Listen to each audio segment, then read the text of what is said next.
I talk to people all the time, and people will message me, and they'll be influencers, and they'll be like, well, how did you grow? And my honest answer to that is tell people how you actually feel. Because you'd be surprised at how many people feel exactly like you do, but they're not in a situation where they're able to say it. Right. And so in a lot of ways, I feel like I'm speaking for some of those people when I say things. They feel like you're speaking for them because you are. Wherever you guys are watching this show, I would truly appreciate it if you follow or subscribe. It helps a lot with the algorithm. It helps us get bigger and better guests, and it helps us grow the team. Truly means a lot. Thank you guys for supporting, and here's the episode. All right, guys, part 2 with Justin Waller. My man, looking nice as always. How are you? Good, man. I love the red tie. Thank you. Thank you. You know, I didn't think I'd like this suit. My tailor's like, try gray. And I'm like, I don't want gray. And he's like, just do it. And I'm like, okay. Yeah. We did it, and here we are. So it worked out all right. There we go. You just met Trump, too. I saw on your Instagram. I did meet Trump, man. He's incredible. That's crazy. He's incredible. Barron had one of his friends get in touch with me, watches my content. The guy messaged me on Instagram cold, and I saw it was a young man next to Trump. And I'm like, that's interesting. And he sends me a message, and he says, hey, Barron is a fan of your content, wants to know if you'd like to come to Mar-a-Lago. And I was like, don't ask me twice. So yeah, I hopped in the car, went down, and met Barron. And then obviously Trump was there. He came by the table, and he was sitting one table over from us. It was me, Barron, Colby Covington, Patrick Bet-David, the guys from his podcast. Wow. And a friend of mine, Moore, from Mar-a-Lago. And Trump came by the table. We spoke. He came by twice. And then at the end of the night, you know, everybody's like, oh, you should take a picture. And we all took a picture, and 43 million views later on Twitter. Legendary. Yeah. That's an iconic group of people, man. It was a cool experience. When I posted the photo, I was actually at an event teaching real estate with my allies partner, Chris Rude. We teach people real estate and how to like get started and go all the way through the process. And I had no idea because I was busy with that. It wasn't until the next morning somebody had sent me my own tweet and said, holy shit, and I didn't know. And at that point, it was at like 35 million. So I think it's up to like 43 now. That's insane. But yeah, it really is. It really is. It's crazy how the internet is, man. Yeah, and that's the power of social media. To get you in that room was because of your takes online. 1000%. I talk to people all the time, and people will message me, and they'll be influencers. And they'll be like, well, how did you grow? And my honest answer to that is tell people how you actually feel. Because you'd be surprised at how many people feel exactly like you do, but they're not in a situation where they're able to say it. Right. And so in a lot of ways, I feel like I'm speaking for some of those people when I say things. And of course, it'll come with its fair share of hate because we're all not going to see eye to eye. I'm cool with that as well. I think you just have to love those people through it. You know, it's no skin off my back if somebody dislikes me. You know, my real life is too good for that. But when you're able to speak for people that feel a certain way, that aren't in a position to be able to say the things that they feel like you're speaking for them because you are. And in that way, when I get stopped on the street, let's say, I always tell them, I'm like, listen, man, I appreciate what you're saying, but we are in this together. So their support alone helps us be able to go out there and speak for them in an even larger way, right? Which I find to be very fulfilling. That's huge. Do you feel like you hold back sometimes? Because when I was doing research on you, I noticed your YouTube got taken down. No, my YouTube didn't get taken down because I was saying anything out of line. I've never had a strike on YouTube. Oh, wow. No, never. Never had a strike, never had a warning. Vice News put an article out. It went internationally public that they got in touch with YouTube and told YouTube that I should be taken down across all of my channels. I had 3 channels right under 1 million subs.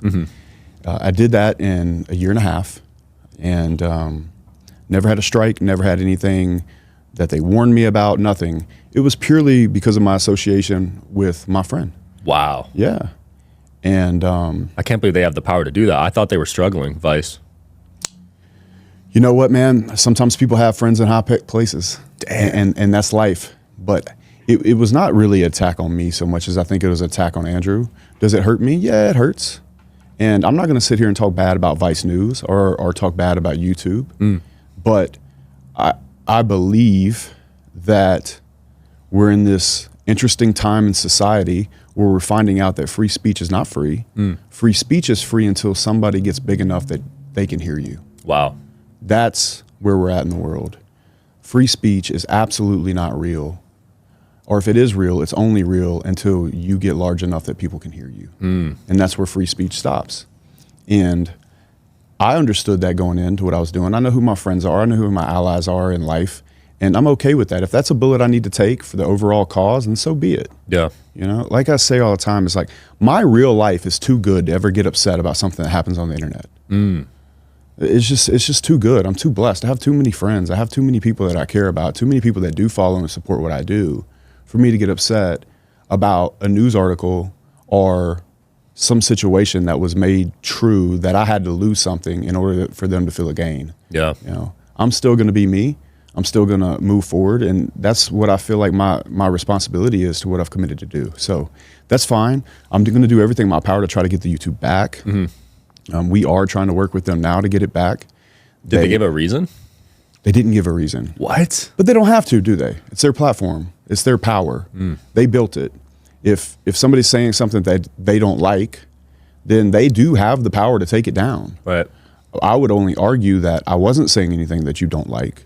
I was giving business advice and advice on how to put yourself in a mindset to create a better life for yourself. It just so happens that I was taking the best online school on the planet, the real world, and telling people that if you join this school, you can learn from people that do that exact business, that exact day, in real time, unlike college, at a substantially lower price. That's all I'm saying. That's all I said. Yeah. You know, it just so happens that the person that owns that particular business is a friend of mine that they don't like. And so be it. But it's not going to change the words that come out of my mouth because the words that come out of my mouth are not for sale. I'm not for sale. So if I have to lose a platform over it, at least I lived in the truth of what I believe is real and true and valuable to the people that I care about, which are the people that follow me and support what I say. Right. That's it. And in life, you can go through it looking at it a couple ways. You can either want to make everybody happy, which means that you in some way are going to have to discount how you feel about yourself because you can't be completely true to who you are, which you have to live with, or which in a lot of ways it could mean a bunch of people love you. Are you interested in coming on the Digital Social Hour podcast as a guest? Well, click the application link below in the description of this video. We are always looking for cool stories, cool entrepreneurs to talk to about business and life. Click the application link below, and here's the episode, guys. Or I could tell you exactly how I feel, be exactly who I am, live in no way wear a mask, and have people love me for exactly who I am. Right. And I would much rather the latter. Yeah. Much rather the latter. So it's fine. You got to pick and choose, right? I remember when I was broke, I got offered to promote the vaccine, $5,000. And I was like, dude, if I take this, I'm selling a part of me. You know what I mean? Because I didn't get it, so I didn't stand for it. And I remember at that time, I'm like, wow, most people would probably take that money. And you know what? In the end, I think that would have cost you money because maybe then you couldn't see it that you were going to become who you are now with the success that you have now. But I can tell you, had you took that money, there's a good chance the people that do follow you now wouldn't follow you. And that would have cost you much more than $5,000. Probably, yeah. Yeah. It would have been there forever. Yeah, 1,000%. It would have put a big dent in the people that love you, support you, and basically fund you by views. Yep. Because they wouldn't be able to trust the words that are coming out of your mouth. And I don't think that there's anything that you could say for any amount of money that is worth losing that trust from the people that come to you for advice, your opinion, support, and kind of like the community of people that do seek truth in the world. We all know what that vax was about. And if you would have sold out, or let's say if I were to sell out on a subject, people would catch it. And then that inauthenticity would literally go with you throughout the rest of your career. So I just don't think it's worth it in any way. Yeah, absolutely. That goes for any sponsor. A lot of people are just taking money from crazy. You made the right decision. I think so.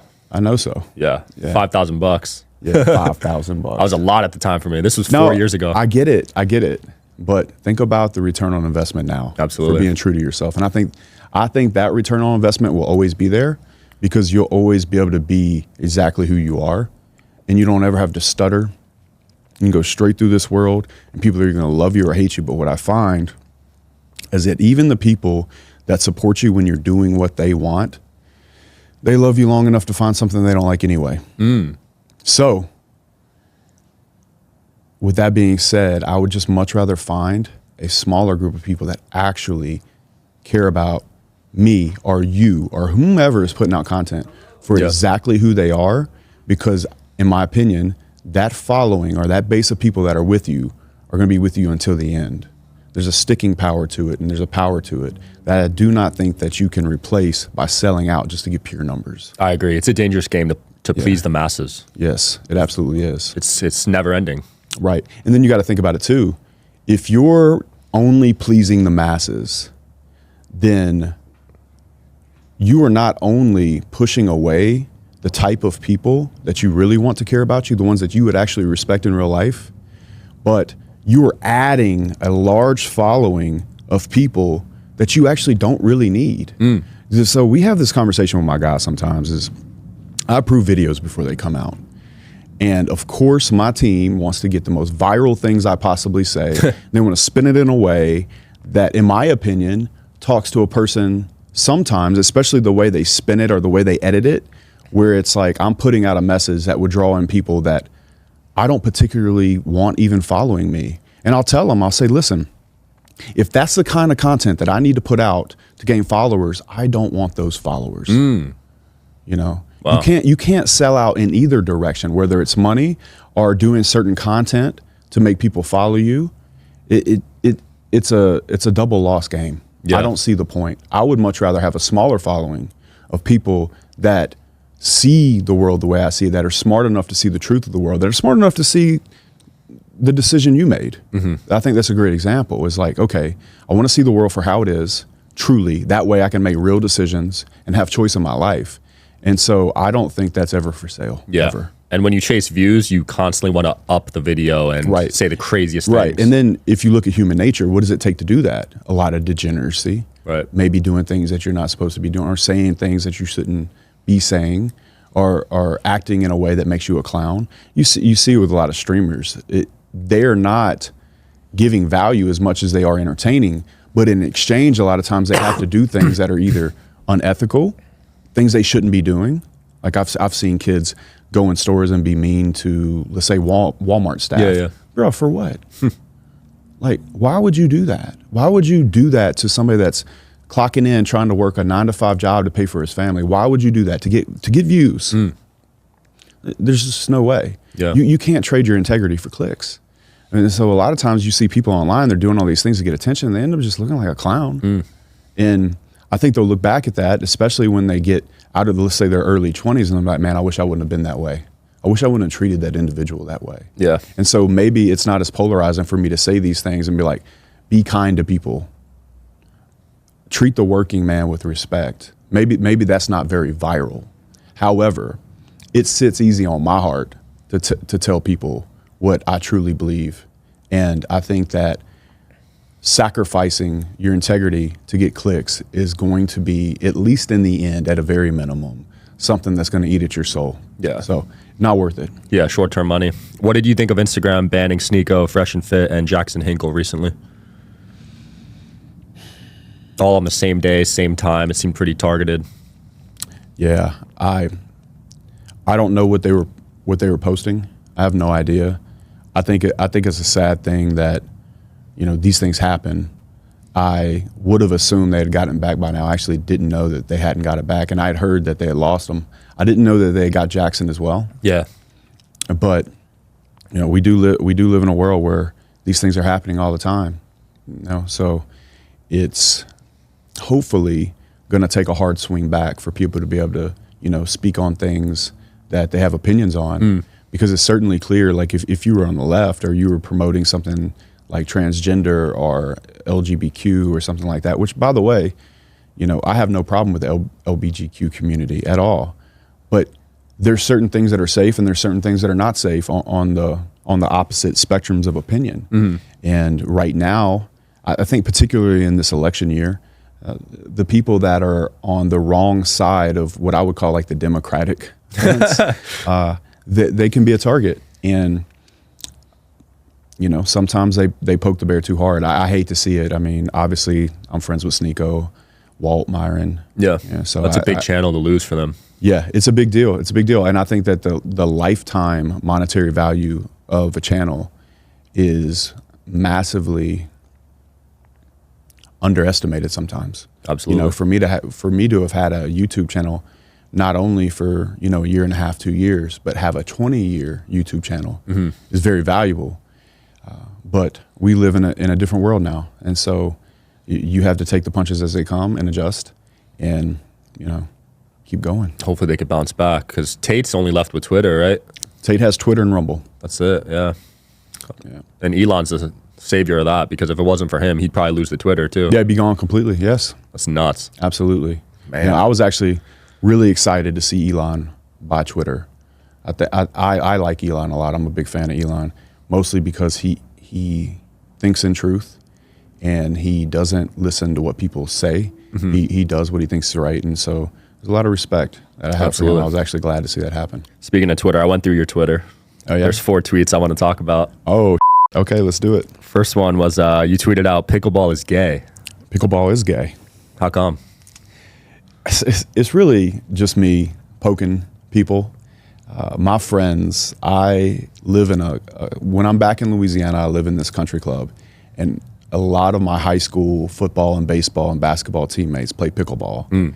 And I'm constantly they're like, come play pickleball, come play pickleball. I'm like, no, I'm a grown man. I have to do. I'll go work out if I want to get exercise. Pickleball's gay. Yeah. So it's like this whole thing where we're like talking about how gay pickleball is and they're mad about it. I'm like, look at you with your $200 paddle out there playing grown-up ping pong / tennis. Pickleball's gay. And so if you want to go play pickleball. It's just something funny that I thought I'd say on Twitter. I feel that. Yeah. You tweeted out, "Time, blood. All I care about is do our souls align." Yeah, 1,000%. And you could say the same thing for what we were talking about earlier, is a lot of people go through their life and they want to have this certain alliance to people just because that's their brother or their mom or their cousin or somebody that they've known for 10 years. But the problem I have with that is just because somebody either shares blood with you or if you've known them for a long time doesn't mean that your soul's aligned, that you want to be on the same path, that you have the same vision for your life, that you have the same goals, that you can develop at the same pace. And many, many times, those people aren't going to be your blood relatives. They're not going to be the people you knew from school. Right. They're going to be the people that as you evolve, you have to go find.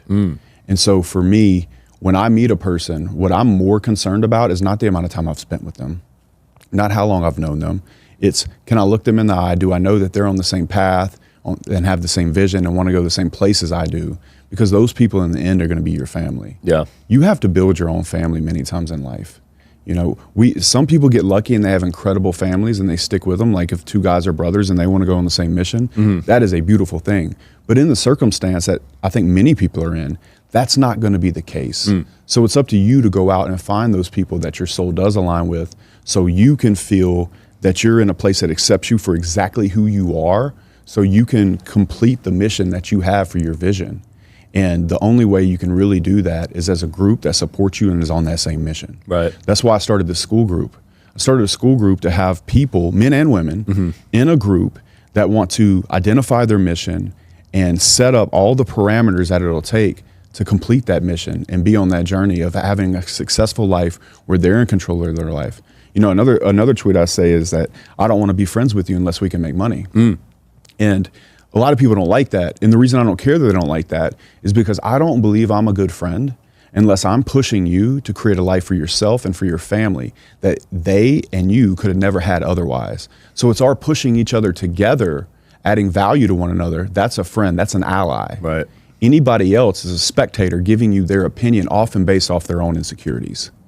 So for example, let's say I go to Thanksgiving dinner and my aunt comes up to me with a chocolate pie and says 2 things. You should slow down. You should take more breaks. You shouldn't work as much. Also, have my chocolate pie.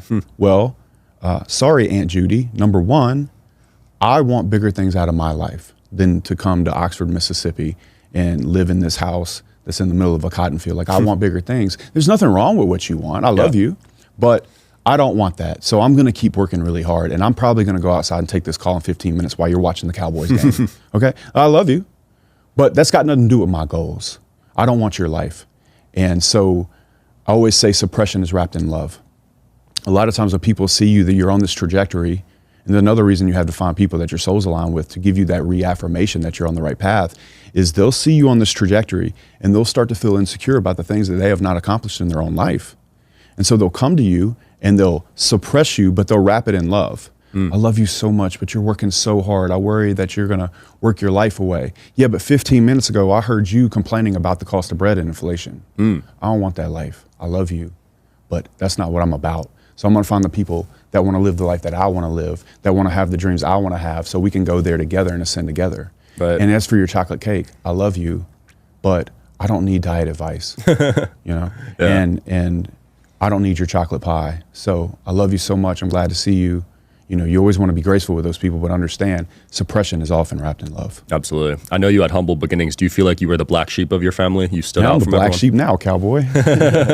Yeah, man, for sure. But that's okay as well. I have a great relationship with my siblings. We don't have a lot to talk about on a day-to-day basis, but they come to my house, I buy dinner, everybody comes over. Things are good. I help them. I help them out a lot, do what I can for them, try to set them up. And it's an honor. I always say about romantic relationships is that one of the most beautiful things about love is that you get to be the hero for somebody. You get to go out and conquer and bring it back and give to your wife and your kids and your family and the people that you care about. And so oftentimes when it comes to family outside of a romantic relationship, that feeling is still the same. When I have to, let's say, help my sister pay rent for 6 months and she's in a pickle, or if I have to send a loan to a brother of mine or help, one of my siblings through some financial issue and helping them understand, it's like, hey, why are you paying 18% interest on this car? Like, why don't we do this? Yeah. Or why don't I loan you the money and let's get you through this so you can get off that credit card debt? It's like these type things that allow you to get in a position to be a hero, because that is the most beautiful thing about love. Like having financial resources or having financial education or having connections that allow you to help other people is always going to feel far better and more fulfilling than just doing it for yourself. Because let's face it, if there was nobody to take care of, if there was nobody to be a hero for, it wouldn't be worth it. You and I both, without the opportunity to love the people we cared about, we'd both live on a mattress. Neither one of us would have got up this morning, got dressed, came on a podcast, tried to grow our brand, try to grow our business, because who would we give it to? We go to Thailand and be degenerate and ride dirt bikes or whatever and have a good time, or play video games or whatever it may be. So the beautiful thing about growing as an individual is that you get to turn around and be somebody of very large impact to people you really, really care about. And I think that, for me, is the prize and is the fulfillment in the work that we do. Like right now, I don't even think my body knows what city it's in. We just did Miami, Greece, Spain, Bucharest, Miami, Vegas. Wow. And for me, my fulfillment comes from every time we win and every time we grow, getting to take that and spend it or help by developing the people that are in my group of people, my tight knit, even down to the guys that came with me today, the guys that do what did my YouTube, now do my other social medias, like the team. These things matter, and that's where the fulfillment comes from. And I think that people see a social media lifestyle and they think it's all about money or monetary value or flexing. Those things are just an honest understanding of what draws eyeballs. So you sell them what they want and give them what they need. So sometimes on these podcasts, I think it's really important to remind people, monetary money or wealth is not going to make you happy. It's what you're able to do for other people in your life that is going to give you all the fulfillment from it. Absolutely. So it's something to remember. No, I agree. Because when you take people on travel and vacations, it's one of the best feelings, man. So I 100% agree with that. You also tweeted out, crypto and stocks. When you're young, you should invest in yourself. I thought that was interesting because people advise you to invest in the S&P and stuff. Yeah, so the point I was making there is that, if you want to buy crypto. I'm fine with that. I have plenty of crypto. I have quite the bag, right? However, when I was that age, when I was younger, getting the knowledge to understand what I was buying in the first place, making sure I understood why I wanted to buy real estate versus investing in the S&P or in the market or to buy crypto. it was at the forefront and still would be at the forefront today of a decision that I would have to make if I was a young man or a young woman. You need to invest in yourself and your education. And I'm not the first person to say that. You would hear Robert Kiyosaki say, invest in yourself, invest in your education. You would hear, let's say, Ken McElroy, all these people that have been financially successful will tell you that investing in yourself, in your knowledge, the things that you didn't learn and will never learn in school are going to be the things that get you ahead in life. So, last tweet was, did you have a tough upbringing? That's good for you. Completely true. Completely true. I'll tell you why. If you were to grow up in a zoo and you're a lion and you had everything given to you, and you never had to hunt, and all you had to do is show up at the same time every day, and somebody would give you steak, and then they closed the zoo and they threw you back into the jungle, you would be in trouble because you never learned to hunt. And so many people in this world grow up in situations, and I would say by and largely most people grow up in situations that were not ideal to them. And the problem that I see is that a lot of times they make that bad childhood their identity and a story that goes with them as an excuse for the rest of their life not to go out there and change it, not to be that one person in their generation that is the one that changed it all in their bloodline. I'm that one in my bloodline. I take a lot of pride in that. You know, you have man after man after man after man, but then when it got to me, I'm that one. You're him. I hold that name on my back. And so I look at everything that I saw in my childhood as a gift, because that's the only way you can frame it to win. And so when I say this, I'm simply telling that young man or that young woman, like, hey, listen, oh, you had a rough childhood. Good. Now you're stronger. Now you see the world better for what it actually is. You have a clear vision and a clear lens of what the true world actually looks like. So now you have that truth. And this is what I want for anybody that follows me, my children, anybody that works with me, etc. I want you to have truth. I want you to know the truth of the world, even if it's ugly, right? And then I want to give you the competencies that it takes to be able to live and be successful based off that truth in the real world. And then all I want you to do is have choice. Do what you want after that. I'm not here to judge you. Do what you want.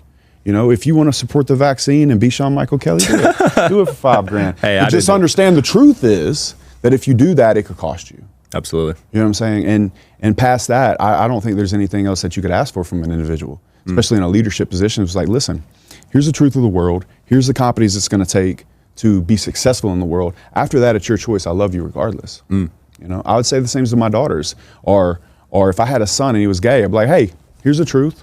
Here's the competencies that you're going to need to get through the world based off that truth. Go do what you want, man. I love you. Yeah. If my daughters want to do OnlyFans, I'd be like, hey, I don't personally like it. Here's the truth. Here's how people are going to look at that.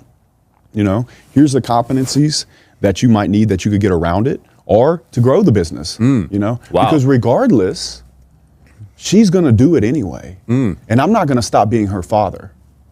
I'm not going to turn my back on her because she did something I agree with. We just talked about YouTube canceling people for saying things they don't like. You know? Yeah. But if that's my blood, that's my kid, that's my responsibility, who the am I to turn my back on her and say I don't love you anymore or cast her from my family because she did something I disagree with? No, I'm your father. I love you to the end, regardless of the decision you make. What I don't want to see is you get there and realize when I told you the truth of the world that, hey, this could cost you finding a man that you actually want. This could cost you there. That when she gets into that, she doesn't have choice. And then she has no competencies, and then she's left in a position where she's with a man that she doesn't want to be with because she made these other decisions back here. That's all. Yeah. Other than that, do what you want. I love you. I'm not Jesus, and I'm not here to act like it's my way or the highway completely in life. Now, if I get in a position where that person, whoever that is not good for me, which means it's not good for other people, then maybe I'll distance. But as far as saying you do it my way or I don't love you, I think that's absolute. Yeah. That's canceling just as much as it is YouTube can cancel you. And I would say that's most parenting styles. Yeah. And I think that comes from a weak place. But you have to understand about parents. And a lot of people don't get this. And I'm actually really big on being respectful to your parents. But I will say this. A lot of times, especially when you're young, you know, I would even say pre-graduating high school, you have to understand that your parents are in a position, most oftentimes, statistically, I would say, where the only real power they have in their life is you. I remember growing up, and one of my parents, I won't say which one it was, would say, because I said so. And you're asking an honest question. Like, okay, I understand. Is it okay if I ask why? Because I said so, because I'm the adult. Well, let me tell you something. After becoming an adult and still knowing that particular parent, like, being an adult is not enough. Because I can tell you right now I'm an adult, and what you said was stupid. So, you know, you had to take these things into consideration. Adults are nothing more than children with money. And that's also a really good frame to come out from an employee standpoint, especially when it comes to patience. You know, I'll have grown men that work for me in the steel business come into my office acting like children. Legitimately. They're truly at an emotional state. I've even had multiple times I've had grown men cry in my office. Wow. Yes. And it's not because I'm getting on to them. It's because of one thing or another that they don't like, or that they see, or they made a mistake and they're upset about it, or whatever it may be. But they'll come into the office and they'll literally be grown men that had to take a tool belt off, get in a work truck with a big rack on it and ladders, come to the office and literally bawl. Jeez. And in that moment, you have to understand and be above it. That's not where you beat on them. That's where you understand that sometimes people stop developing. You see this a lot too. People get to, let's say, the end of high school. They don't ever read another book. They don't ever learn another thing. They don't do any work on themselves. Yep. And then they go around giving their children advice about what it should take for them to be successful in life. And that's where it's a very delicate subject, where I tell young men to be graceful with your parents. I often say, be graceful with your father, because although you might want to go on a different path than he did, you must understand that you have information that he did not have. Right. You know, how a lot of these kids are like, well, why does my father work in the plant all day? And why didn't he become an entrepreneur? Why is he not more like Grant Cardone or whoever? Hey, bro, your dad didn't have that cell phone. He didn't have YouTube. He didn't have people telling him and making him aware and giving him the consciousness that he could have done those things with his life. So why don't you decide to be graceful and appreciate your father, the man that worked very hard with his back for years and years and years to put a roof over your head and food in your mouth, and put that cell phone in your hand in the first place, and understand he is doing the best with the information he had. Right. And that's where it's time to be graceful with your parents and understand that every generation has a new set of problems that come with a new set of opportunities. And we're all facing them in real time as we get them. And so I think it's important to be graceful with your parents. However, it doesn't mean that you can't respectfully disagree with what they're saying and choose a path that is more in line with what your vision is for your life based off the consciousness that you do have. Right. You just want to do that gracefully. And then again, go back to finding those people that your soul aligns with, so you can go on that journey and have the support that you need to succeed. Yeah. That route, though, there's a lot of shame and guilt because your parents don't support it. You know what I mean? Yeah, but that's on your parents. That's on your parents, man. I think that's almost an ignorance that some parents have, is that if you don't go down the path that I went down, then you and I have a problem. Right. Well, I completely disagree with that, because many times you should look at the person that's giving you life advice and ask yourself very bluntly, do I want this life? Do I want the life of the person that's giving me advice right now? Aunt Karen walks up, eat my chocolate cake. Look at Aunt Karen. Do I want to like Aunt Karen? No. Sorry, Aunt Karen, I love you. No chocolate cake for me. Where's the turkey? Hey, and it just is what it is. It doesn't mean that you have to be you can be graceful, but you should also be able to quietly and at least gracefully stand for what you want in your own life. And that should be your choice, no one else's. Absolutely. Was that a tough battle for you when you were telling your parents you want to pursue different opportunities? No. But first of all, you know, my parents weren't particularly involved in, you know, my endeavors. In the very beginning, my stepfather was going to be, and I wanted him to be, but he wasn't in a place where he could. So a whole different story. So I ended up having to build that business myself. And when it came to my father would come to me and say, Justin, don't you think that's enough? To this day, he'll say this to me. He'll say, and I don't look at this as suppression wrapped in love so much. I think that he just wants to make sure that I don't get too big too fast, and he's worried because he can't wrap his head around some of the things I've been able to do. Yeah. If that makes sense. And, you know, he comes from a different place. He was a cotton farmer from Oxford, Mississippi, high school education. He met my mother working as a manager in a McDonald's in Vicksburg, Mississippi. Wow. In the 80s. Like, that's crazy. Yeah. So it's like, I also understand from his level, like he loves to see me win. In fact, I just paid his house off last year. Wow. One of the best days of my life. Nice. And so, you know, I can pick with him, but like, I told you so, cowboy. More steel, let's go, you know, or more real estate, or grow this or grow that. And now he kind of laughs at it. But there were stages where I was really hurting. And I was going through the pain of getting close to bankrupt, or I was owed $1 million and I didn't know how I was going to make payroll. And he's like, son, in his slow Southern drawl, son, don't you think you just want to, you know, let it sit right here or be a little smaller for a little while? No, Dad, go, go, go, go. And I'm glad I listened to that voice in my head, but it took me going out and finding people that thought like I wanted to think, and that influenced the way I wanted to think, that helped me see things in a bigger way, to drown out the noise of what was around me, right, in order for me to be completely confident and move forward with conviction. And I think that's the valuable thing about the internet today. One of the most healthy things is that if you have a vision or a course or a path that you want to follow for your life, then you can go find people that will encourage you along that path. Yeah. And that'll help you in your decision making, particularly when your atmosphere might not be set up for that same vision. Absolutely. You've done a phenomenal job with your network, man. It's one of the biggest I've seen. Yeah, networking is something that I think that people overlook, especially in the online world. And what I think they forget is this, is there's nothing that can beat being able to meet somebody in person, look them in the eye, shake their hand, build real rapport, build real trust with them. And particularly in the case of doing social media, I think it's one of the most underutilized things, because we've forgotten that a personal connection with someone is always going to be substantially more powerful than talking back and forth on the internet. Absolutely. So you see me fly around a lot. I want to meet you in person. I want to shake your hand. I want to take you to lunch. I want to get to know who you are, because I'm betting on that if you get to know who I am, that we will collab again and again and again. You know, I did 3 podcasts in the last, let's say, 16 hours. Iced Coffee Hour, second time. Bradley, second time. Sean Michael Kelly, second time. In my opinion, that comes from an interaction that happens with humans, not just clicks on a page.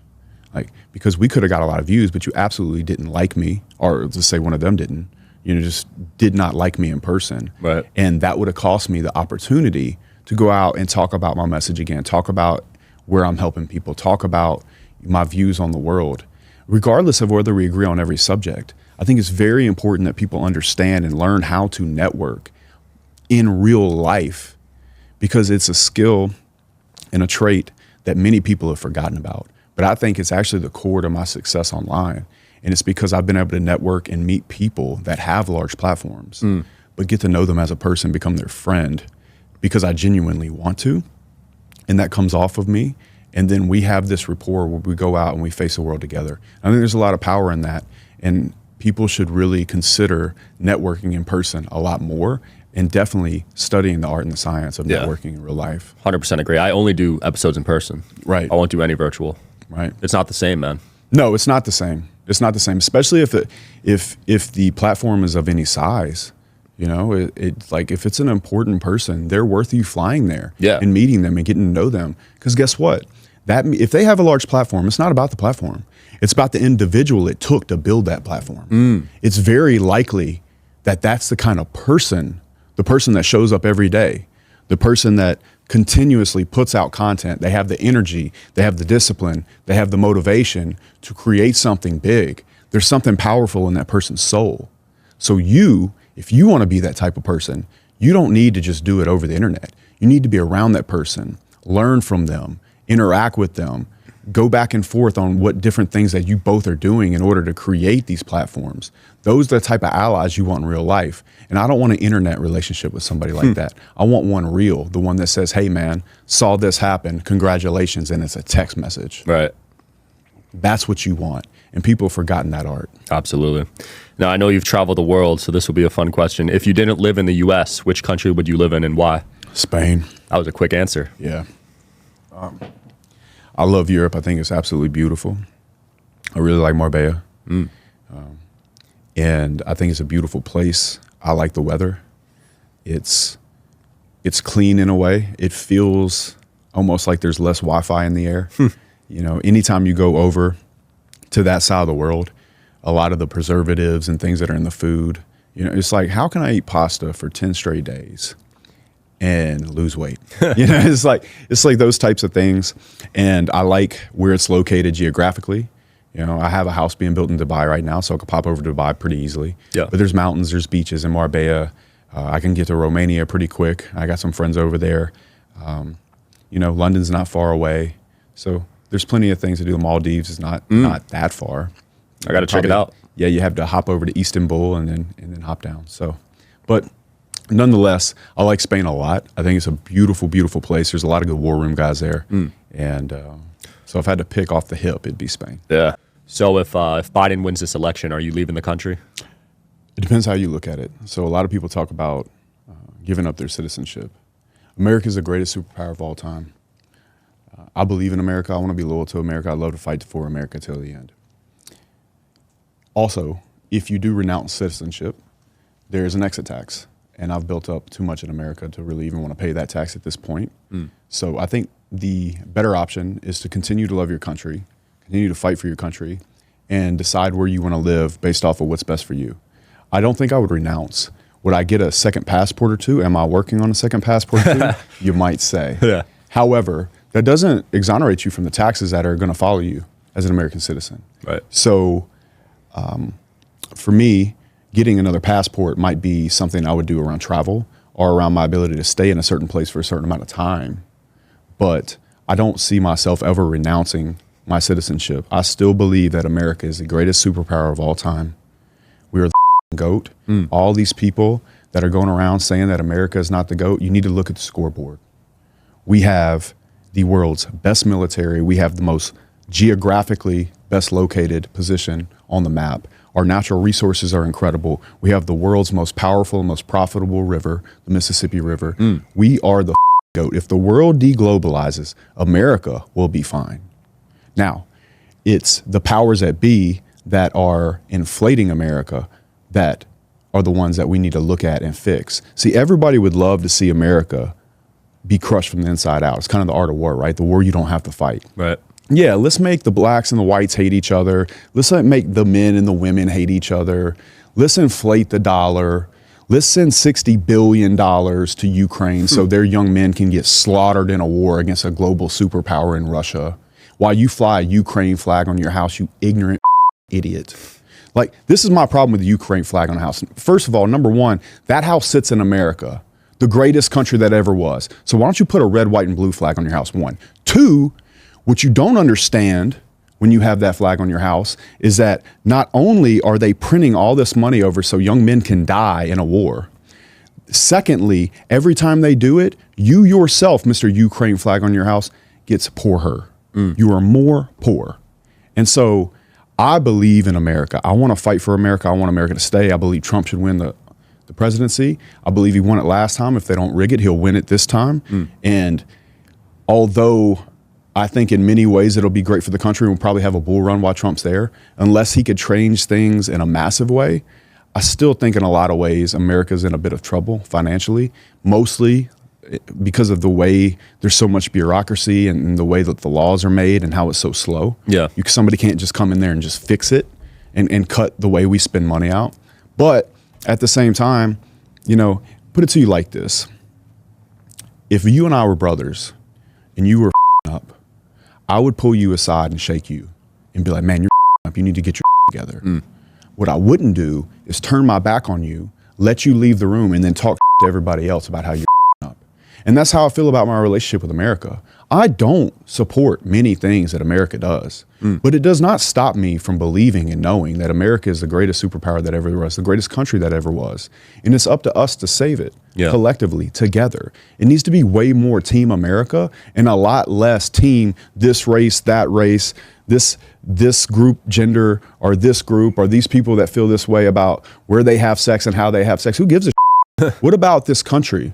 What about the things that created this country that made us what we are today? Yeah. Those are the things that I'd rather fight for. It's like where you have sex or how your relationship is set up or what you want to do with your genitals is fine as long as you keep it away from the children. And then let's get back to business and what actually matters and what makes sense in this country. Yeah. And inflating the dollar to send it over to a war so politicians that own stock in Lockheed Martin is that's me shaking my country and saying, hey, we're this up. And so my concern is more with the things that are happening in this country that shouldn't be happening and the hate that is amongst us and between us, mostly fueled by social media, by the way. Yeah. That should be fixed. Not me turning my back on the greatest country that ever was and a country that I was very lucky to be born in and a country that many people are killing themselves to get to. Absolutely. It's for America to fix America, not turn their back on America from the inside out. If you don't like America, then you should kindly get the out. Well said. How much attention do you pay to politics? Can you personally be friends with people that have opposing views? Absolutely. Absolutely. I can be friends with anybody that has opposing views from me if they're able to sit down and have enough emotional intelligence to have a conversation. 1000%. I'll give you a great example. I think that, use Destiny for a great example. You would think that Destiny and I hate each other, probably. I've met him.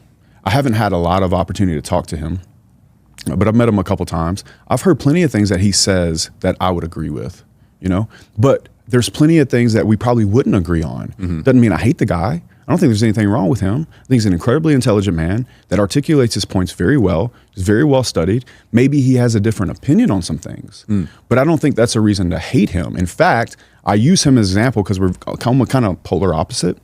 But what I would say to him is, cool, what's best for the country? Okay, cool, let's go push America. And I don't know him personally. I just use him as an example. But, I think it's completely okay to disagree with somebody and still be able to have a relationship with them. And we are in a world where if you disagree with me on one subject, all of a sudden we hate each other. Lila Rose is a great example.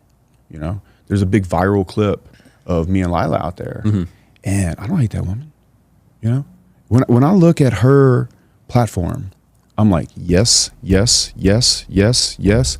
Tim Pool said some things to me on Twitter once, and I look at Tim's stuff, and I'm like, yep, but yeah. So he went at you? I believe so, about something to do with women. Oh, okay. Yeah, but beside the point, because really, what we all should be doing is, and when I think America was the healthiest, is when we had a common enemy, like in the '80s when everybody was like Russia. Right. It brought us together. And without a common enemy, you internally fight. True. And I think America's facing that in a lot of ways. It's like, is it Russia? Is it China? Well, it should be BRICS. Right. Like, watch out for BRICS. Like if the dollar is going to fall, I think BRICS is the only people that have a shot. I don't think any independent country could get America. No way. So, it's one of those situations where I really believe America needs a common enemy. And unfortunately, right now, we don't. And that is creating a lot of internal fighting. Yeah. Especially when the truth of the matter is it has nothing to do with race. It has nothing to do with gender. It's socioeconomic class. The gap between the rich and the poor is growing bigger and bigger every day. And they're trying to tell you it's race and gender. It's not. It's not. Billionaires on a boat don't care what color your skin are. Right. They just don't. Can we make money? Do your values align with mine? That's what people really care about at certain levels. So there's a lot of misinformation out there about the truth of the world. And hopefully what we can all do collectively is close that gap of what the truth is. And then maybe people of all genders, races, sexual preferences, all these different things, political views, can love each other enough to fight for the thing that actually matters, and that's our country. Yeah, I 100% America. Agree. Somebody has to bring people together. That's the problem. We have it all. We have it all. Even though we have been on a downturn, we are still the GOAT. America is still king. And it's up to us to keep it that way. And for that to happen, the internal fighting about race gender, sexual preference, all these different things has to stop. And also the has to stop. You know, it's not okay. It's completely okay in an adult decision for a grown man to wear a dress. It's not okay to put them in front of our children. That's where I draw the line. If you want to be an adult and you want to transition, let's say, if you want to chop your genitals off or have that surgery, I don't even want to talk badly about it. If that's what you want to do, bro, all good. I love you. All good. I'd even hug your neck with a dress on, no problem. Don't put it in front of my children though, because I don't need you to be manipulating the mind of a child that is not old enough to make his own decisions yet. Right. That's where I draw the line. It's not about hating them. I don't hate you at all. You do whatever you want. I'll even support you in it. Go have fun, do your thing. Stay away from my kids. Facts. Stay away from my kids. Because if you get one of my kids, now we have a problem. I'm cool with it other than that. Yeah. I'll drink a beer, grown man, dress, cool, fine. Stay away from my children. Stay out of our schools. Put that energy somewhere else, because it's not a public school. It's not in front of children. That's not what it's about. Let's get together and say Team America to our children. Let's keep growing the greatest superpower that ever was. But we're not pushing this shit on the kids. That's where I think it gets unhealthy. Yeah. So if you have kids one day, public school, private school, or homeschool? Private education all the way. Not homeschool? The kids can learn to read from the nanny, and they can learn all the math they need to learn from the daddy. And then everything else, we'll be teaching them. And any special training like piano or anything outside of that, whatever thing that may be, I'll bring in specialists. You know, case in point again, it's like, why do you want to make money? Because I want to give my kids a better shot than I had, and that's the fulfillment I get. It's actually quite selfish if you look at it. I'm not a hero for it. It makes me feel good to give them that life. Right. It makes me feel good to set people up or pay my dad's house off and put him in a position where he didn't have to worry about certain things. It's fulfilling and selfish at the same time. You know, people do these things and they act like they're a Boy Scout. I'm not a Boy Scout. I'm not. And it's well known that I'm not a Boy Scout. But I do enjoy taking care of people I love, and I do love people. Yeah. And so I think that people get those things misconstrued sometimes. They think they have to be Tim Tebow to be a good person. I say, you can be a good person, have strong views, and stand for what you believe in, and not take any shit.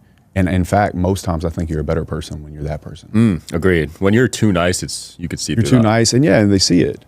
Yeah. Like especially a person that like claims they're very religious. Yeah. If somebody has to tell me they're religious, I immediately distrust them. You know what I'm saying? Yeah. Because it's a veil. Like, oh, well, you know, this, God. How about just be a good person? I don't need you to tell me what you believe in. Absolutely. I'm cool with that. If you're a good person, I'll feel it coming off of you. Energy. Yeah, so you don't have to tell me you're a good person. Yeah. It's like saying you're humble. Right. Yeah, I'm super humble. Whatever, bro. Oh, man. Yeah. Did you see the recent cancellation attempt on Andrew Huberman? No. Oh, you didn't hear about this? Did you see my tweet on Andrew Huberman? No, what happened? You should read it. Okay, I'll check it out. No, but basically he got caught hooking up with multiple girls. Yeah. No, I responded to it. Could you find the Andrew or the boys in here? Yeah, so you should read it. Okay. You should read it. I'm not trying to this up for edits, but you should bring that tweet up. We'll pull it up. Yeah. Yeah, so this is how I feel about Andrew Huberman. All these people out there, you know, they see Andrew Huberman. He's giving you the world's best free advice on almost a daily, weekly basis about how to create the best life, the best health, whether it be physically, mentally, emotionally, whatever it is that Andrew's working on at the highest level. And you watch that information for free, and you take and you take and you take and you take. And then you tag some expectation that you have of this man who is tall, jacked, rich, and handsome, that he can't have girlfriends. Well, newsflash, stop watching this channel then. If you're gonna hold him to that standard, you're gonna cancel him because he had girlfriends? Bro, that's the most ridiculous thing I've ever heard. Yeah. It's absolutely ridiculous. And here's another thing too. Like, are you really surprised? Are you really that surprised?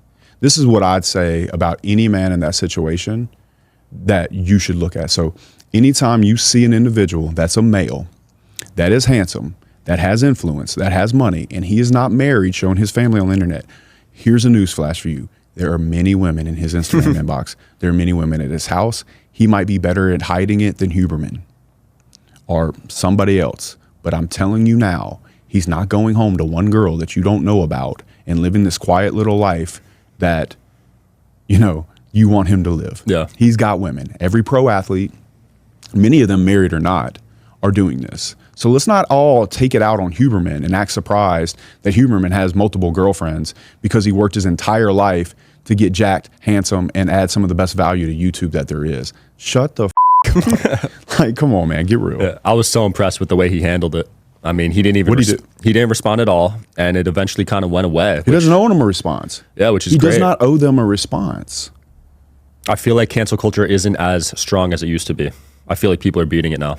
Yeah, so I think it's going to hard pendulum back. I think the only time it really hurts is when a platform's lost. Right. Yeah, that's hard to overcome. Yeah. Instagram, YouTube. Yeah, if you lose one of those, but yeah, it's a blow. You're gonna have to go to Kick now, man. But Kick is streaming, no? Yeah, you don't live stream. I don't live stream, bro. You don't like it? I got to do. Yeah, I mean, people spend hours on that. What am I gonna do? Play video games? No. Yeah. How's the construction business doing? Good, man. Yeah. Good. Any big projects coming up? Yeah, man. We're working all over the country, man. I got guys from California to New York. So Wow. We're constantly pumping out buildings, large steel projects. We're buying more and more real estate properties. You know, not crazy about the debt, but the debt pushes down the cost of the property. Everything's cash flowing. I get to get the depreciation against my income. And the way I look at real estate is an insurance policy of wealth. I don't want to be the guy that made a lot of money once and bought cars and spent a bunch of money on lavish lifestyle and didn't secure his wealth. That would be my biggest fear in life in regards to money. So I'm buying a lot of real estate. We have over 400 doors now. Wow. And even with these interest rates you're buying? Yeah, so a lot of times because of the interest rates, I'll negotiate the deal differently. I'll give you an example. So I bought a deal in Ohio. It was a park, 50 units, and I think they wanted 1.2 for it. And we ended up negotiating them down to 800, and then we got them down to 600. And the real reason we were able to do that is because I always check and see like when their loan's coming up. Mm-hmm. And I think that they bought that property at a time where the rates were really low. Well, in commercial loans, you have 5 to 7 year, and then you have to refinance. So I knew they were probably in a position where they weren't in a position to refinance. And so we bought the park very cheap, but then we also got them to hold the note. Actually, no, on that one they didn't hold the note. We did bank debt, but on some of these properties we are getting them to hold the note. What does that mean? So, for example, like let's say I go into a park and a guy has he has a good runway of debt. And he got really good debt when he got it. So let's say, for example, I bought a park in Louisiana, actually. Mm-hmm. It was 60 units, and the guy had a lot of runway on his loan, and he had 5% interest rate. Wow. So what we're doing is we're paying him interest only to cover his interest, mm-hmm. and then we gave him money down. And then at the end of our balloon with him, he gets the remainder.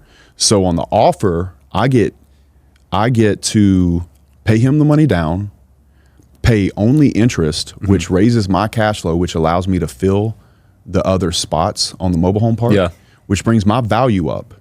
He makes this interest during that whole duration, and then I owe him the balance of the sale price. And so he actually makes more money in the end, and he doesn't have a taxable event. But what that allows me to do is take the extra cash flow and make the park worth more money. Wow. So it's a win-win. I love that. Seller financing, right? Yeah, seller financing. Yeah. I'm doing that right now in a house. Yeah. Yeah. I actually, my house in Louisiana, same thing. Is the guy put the house on the market, and he had redone it with Trump's interior designer. Wow. And so he put a bunch of money into it, and it's the nicest house in the nicest neighborhood in that little small town. Mm-hmm. Like, it's like, I'm not trying to brag about it, but it is very nice, and you'd have a hard time finding people to buy it. And so we'd already dropped the price $200,000. And so I looked at the house with an agent from Zillow, and I was leaving the neighborhood, and one of my buddies called me from Edward Jones. Actually, I've been investing with him since I was 25. I was the best man in his wedding. I've known him forever, high school. And he told me how many people that I went to school with lived in that neighborhood. And I really wanted the house. And then he told me who owned it. And I was like, man, I have that guy's number, actually. I've never met him, but I have his number. So I called the guy, and I said, hey, man, I want to talk to you about your house. And I could tell he was getting defensive because so many people had tried to get him to drop the price of the house because of where interest rates were. And I said, oh, let me stop you right there. I'll pay your price, but I want you to hold the financing for me for 5 years. So he's holding it for me 5% for 5 years. and I gave him 300 down on the house. He's holding at 5% for 5 years, which makes my note substantially smaller. And it's a good deal for everybody. So seller financing is a very creative way to protect yourself. Yeah. You know, especially like in a high interest rate environment, if it's an asset, you want cash flow. See, that house is not an asset. It's a liability. Like, I don't use that house to make money. I think where most people get that wrong is that they're told that a house is an asset, but it's not. It's not an asset. It's definitely a liability. A cash flowing trailer park or my apartment buildings, those are assets. They spit out cash flow. They give me depreciation against my income. They're assets. House is not. But it doesn't mean that if you're in a situation where you do want to buy a single family house, maybe you have a family, you want to get them in the right neighborhood, you want to make sure they're safe. So you do have to buy this liability, let's say. But it doesn't mean you can't get creative around the deal. Yeah. And I believe that people that are really going to be good at real estate, they're always in the market.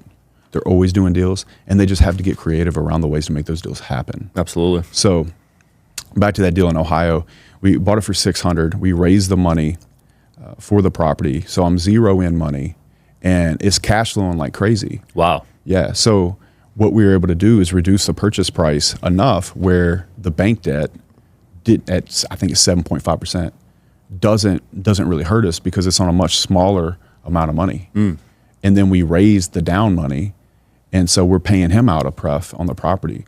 But when you understand how the capital stack works and you do the math and you do your due diligence to make sure the property is doing what it says it's going to do, and then you see all this upside that you could add value to the property, it becomes a very simple math problem. People get in their mind like overly, I guess, that they hear all these crazy terms and words like net operating income, cap rate, debt service, the cycle, all these different things, and it overwhelms them a bit. But once you understand those terms and those words, it really becomes quite clear that it's a non-emotional decision.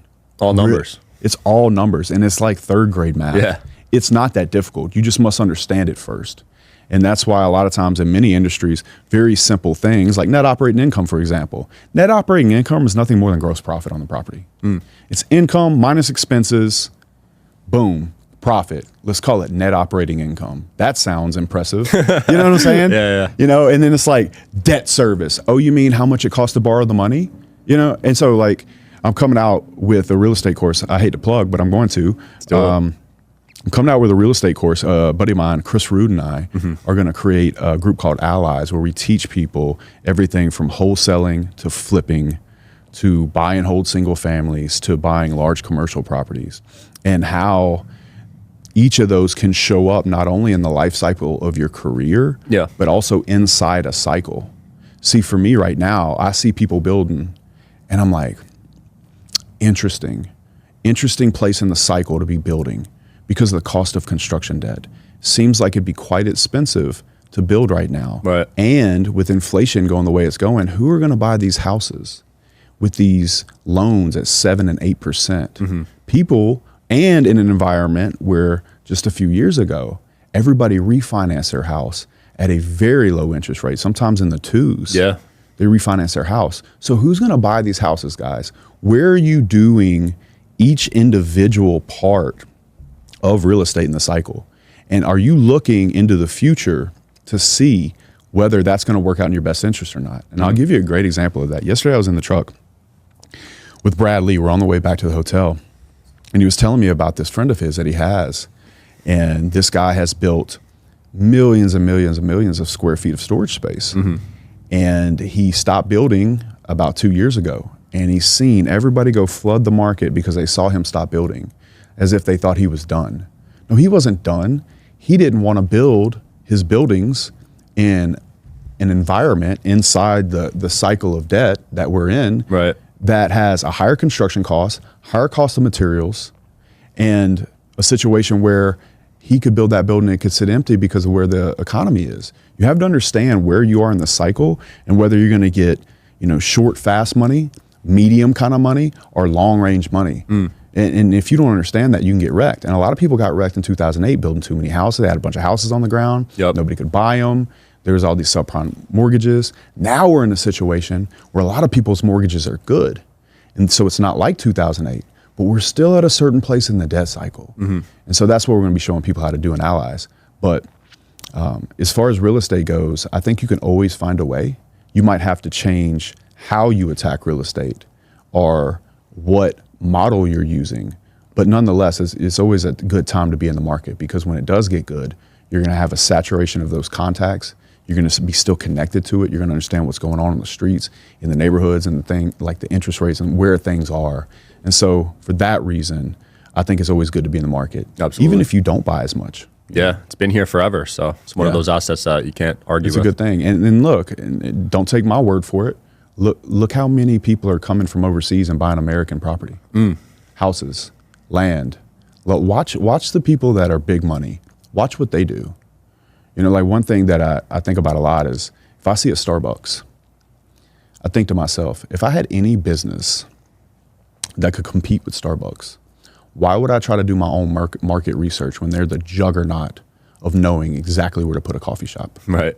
If I had a business that was like an off business of another business, like let's say there was a car dealership or something of that nature. Why, if I had an oil change company, but it was a big car dealership that I knew that I could trust to put it in the right location, I would definitely want to be near them, changing tires, doing oil, all of these different things, or whatever that might look like. So it's like a lot of times you can actually learn a lot from the people that have already dominated the industry. Yeah. Even if you're a subsidiary, lower type of business, like an off-pitch business of that business. A lot of things out there are in plain sight if people are willing to just stop for a second and use the common sense part of business to see it. 100%. So your course will probably be out when this releases. So where can people find it and learn more about you? So I think the best place to go is Justin Win Waller on Instagram, Justin Win, W-I-N, Waller, W-A-L-L-E-R 7. And then we also have a daily newsletter. So you go to justinwinwaller.com, where I'm putting out information like we talked about today, whether it be business or things that can help you change your mindset and look at the world through the lens that you want to while you're on your mission. Boom. We'll link below. Thanks for coming on, man. Awesome, man. Love it every time. Thanks for watching, guys. See you tomorrow.